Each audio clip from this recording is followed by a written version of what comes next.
नमस्कार, सत श्री अकाल। विजय डेस्टिनेशन में आपका बहुत बहुत स्वागत है। आज हमारी चर्चा का विषय रहेगा कि इस्लाम या कुरान में शांति है अथवा नहीं, और किस तरह लोगों को गुमराह किया जा रहा है कि इस्लाम एक शांति का धर्म है। तो सबसे पहले हम चर्चा करेंगे फ्रांस के राष्ट्रपति मैक्रोन की, जिन्होंने अभी स्टेटमेंट दिया था 1 या 2 साल पहले, जब सिमिल पेटी की हत्या इस बात पर कर दी गई थी कि उसने मोहम्मद साहिब का कैरिकेचर बनाया था। यद्यपि ये बात सही हो सकती है कि इस्लाम में कैरिकेचर मोहम्मद साहब का बनाना उपयुक्त नहीं है, यह हराम है या मना है, लेकिन इनका विरोध करने का तरीका बड़ा ही विवश था। सैमुअल पेटी की गर्दन को एक चेचनिया के सिर फिरे नौजवान ने काट दिया, जबकि इस उस जाहिद इस्लामिक जिहादिस्ट को इतना बेशरम और बेगैरत था कि वहाँ शरण ली हुई थी। जहाँ ये शरण लेते हैं जिहादिस्ट, वहीं के लोगों को ही मारते हैं। इसकी वजह बाद में बताएंगे, कुरान की आयतों में वर्णित है, उसको बाद में बताएंगे। धीरे धीरे हम वीडियो में आगे बढ़ते हैं। उसके बाद जब मैक्रोन ने ये कहा कि इस्लाम की वजह से पूरी दुनिया खतरे में है या इस्लाम खुद खतरे में है, तो उनका कहने का आशय था कि इस्लाम मानवता के खिलाफ कार्य कर रहा है, और ये खाली चेचनिया का युवक नहीं कर रहा था, या मुसलमान नहीं कर रहे हैं, उनका इसमें कोई दोष नहीं है। वो तो वही फॉलो कर रहे हैं जो कि उनकी कुरान में लिखा हुआ है। तो हम मुसलमानों को दोष नहीं दे सकते, वो भी हमारे भाई हैं, इंसान हैं। लेकिन उन्होंने जो साहित्य पढ़ लिया, जो आसमानी किताब पढ़ ली है, जिसकी वजह से वो इस तरह की काम करते हैं। तो मैक्रोन ने बिल्कुल सही कहा था, मैक्रोन का हक वाजिब था, लेकिन इनका जो तरीका था सैमुअल पेटी के विरोध करने का, बहुत ही गलत था। किसी व्यक्ति की जान लेने का आपको अधिकार नहीं है। यद्यपि कुरान तो कहती है कि जो काफिर है, जो नॉन मुस्लिम है, उसकी जान ले सकते हो। तो इसमें शांति किधर है, किस आयत में शांति है, और सारी आयतें भी बताऊंगा मैं एक एक करके कि किस तरह ये लोगों को झूठ बनाते हैं, और असदुद्दीन ओवैसी जैसे लोग, कि इस्लाम शांति का धर्म है और आतंकवाद का कोई धर्म नहीं होता। तो अब इनको अगर विरोध भी करना था सैमुअल पेटी का, तो ये कहना था कि ये जायज़ नहीं है और आगे से ना बनाया जाए, आइंदा से ना बनाया जाए, लेकिन उसका गर्दन ही काट दिया। तो ये कितने बुद्धिहीन प्राणी हैं कि ये एक ऐसी किताब को पढ़कर, जिसको ये आसमानी किताब कहते हैं, जिब्राइल नाम के फरिश्ते द्वारा भेजी गई मोहम्मद साहब को, उस समय के हिसाब से ये मोहम्मद साहब की जो आयतें उतारी गई थी, जिसमें कि इनको अपना धर्म बढ़ाना था, इस्लाम को बढ़ाना था, उस समय के हिसाब से ये उपयुक्त लगी उनको। उसमें उन्होंने बिना इसके देखे कि इससे मानवता का विनाश आगे चलकर होगा, और ये हो भी रहा है। आप देख भी रहे हैं कि आप देखिए जितने भी इस्लामिक संगठन हैं, जिन वो सिर्फ या तो अल्लाह के नाम पर बने हैं या मोहम्मद साहब के बने हैं, जैसे कि लश्कर तैयबा, जैसे मोहम्मद, हिजबुल मुजाहिदीन, इंडियन मुजाहिदीन, और ओसामा बिन लादेन का था अल कायदा, और ये तालिबान शब्द मदरसे के जो छात्र हैं उनको तालिब कहते हैं। तालिब मतलब जो तालीम ले रहे हैं, तो तालिबान है। तो अब ये ऐसे बौद्धिक बुद्धिजीवियों को, जो कि बाबरी मस्जिद जिसने बनवाई, उसके उसके राजा को, बाबरी मस्जिद उसके सेनापति ने बनाई, उसके राजा को, उसके सुल्तान को, उस सुल्तान को जिसने कि हिंदुओं के सिरों का मीनार बनाया और गाजी की उपाधि ली, उसी को ये सो कॉल्ड बुद्धिहीन बौद्धिक अकबरुद्दीन ओवैसी कहते हैं कि मेरी मस्जिद मुझे वापस दो। तो ये कितने शांति प्रिय लोग हैं ओवैसी जैसे लोग, और ये कहते हैं कि आतंक का कोई धर्म नहीं होता। तो मुझे लगता है या तो असदुद्दीन ओवैसी उनकी हिफाजत कर रहे हैं, जो कि आतंक फैला रहे हैं कुरान की आयतों को पढ़ पढ़ कर, और या ये इनको अपने ये उनसे दुश्मनी मोल ले रहे हैं आतंकवादियों से, क्योंकि सारे आतंकवादी जो इस्लामिक आतंकवादी हैं, वो तो इतनी मेहनत कर रहे हैं इस्लाम को फैलाने के लिए, इतनी मेहनत कर रहे हैं, बदनामी भी ले रहे हैं, अपने सर पर मोल ले रहे हैं, और सारे काम ये अल्लाह और मोहम्मद के नाम पर कर रहे हैं। और उसमें ये कह देते हैं असदुद्दीन ओवैसी कि ये आतंकवादी का कोई धर्म नहीं होता। तो ये सारे जो संगठन हैं, या तो इस्लाम के नाम पर बने हैं, या मोहम्मद के नाम पर, या उनके वली मोहम्मद का नाम रसूलुल्लाह के नाम पर बने हैं। तो ये लोग कितनी आसानी से असदुद्दीन ओवैसी ने झूठ बोल दिया, ऐसा प्रतीत होता है अगर ये इनके खिलाफ आतंकवादियों को ये बात बुरी लगती कि इस्लाम मजहब आतंकवाद का कोई धर्म नहीं होता, तो ये असदुद्दीन ओवैसी को ज़रूर धमकी देते कि अरे हम तो पूरी ताकत के साथ इस्लाम को आगे बढ़ाने में लगे हुए और तुम हमारे करे कराए पर एक ही सेंटेंस में पानी फेर रहे हो। तो ऐसा प्रतीत होता है कि असदुद्दीन ओवैसी उनको उनको डिफेंड कर रहे हैं, यानी कि जो आतंकवादियों को डिफेंड करता है, आतंकवादी संगठनों को डिफेंड करता है, वो भी आतंकवादी ही माना जाएगा। तो इस आधार पर हम इनको कह सकते हैं कि आतंकवादियों के ये पैटर्न है, संरक्षक हो गए हैं। दूसरी बात यह है कि जो ये आतंकवादियों का धर्म है, क्योंकि एक मौलाना मदरसे में क्या पढ़ाता है, कुरान की उन्हीं आयतों को पढ़ाता है कि जो कि कुरान में लिखी हुई हैं, जिसमें एक आयत है इनकी, ये उसी का बार बार हवाला दे देते हैं जो 5:32 है, चैप्टर 5 32 नंबर आयत के, एक भी इंसानियत का कत्ल, एक भी इंसान का कत्ल पूरे इंसानियत का कत्ल है। तो जब ये कुरान में लिखा है कि काफिर वाजिब कातिल हैं, तो क्या या जिब्राइल या मोहम्मद साहब या इनके अल्लाह कन्फ्यूज्ड हैं कि एक जगह ये लिख रहे हैं कि एक भी इंसानियत का कत्ल इंसानियत का कत्ल है, और दूसरी तरफ लिख रहे हैं कि काफिर जो कि 4 रसूल अल्लाह मोहम्मद कुरान को नहीं मानते वो वाजिब कातिल हैं। तो इनका कन्फ्यूजन 610 से शुरू हो गया था और इसी कन्फ्यूजन में ये जी रहे हैं। होता क्या है, एक सिक्के के दो पहलू होते हैं।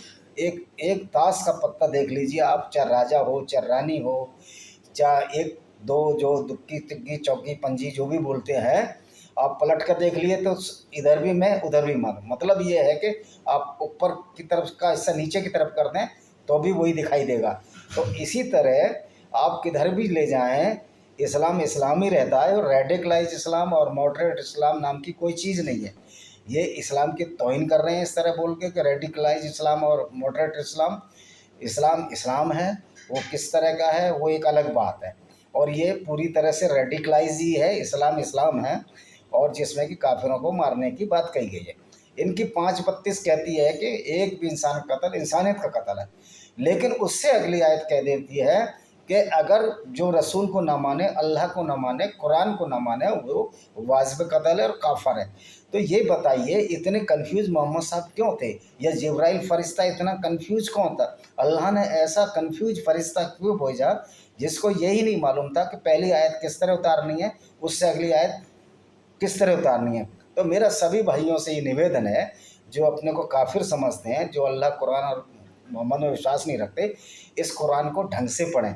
ढंग से पढ़ने से आपको समझ में आ जाएगी कि सारी लड़ाई, सारी हिंसा, सारी आतंकवाद की जड़ ये कुरान की वही आयतें हैं जो कि हमने अभी बताई। और एक आयत चैप्टर नंबर 9 अल तौबा आयत नंबर 95, मतलब चैप्टर 9 वर्ष 5 कहती है कि जब रमज़ान के पवित्र महीने बीत जाए तो जो मुनाफिक हैं, जो इस्लाम में विश्वास नहीं रखते, उनको जहाँ पाओ कत्ल करो, मारो, काटो।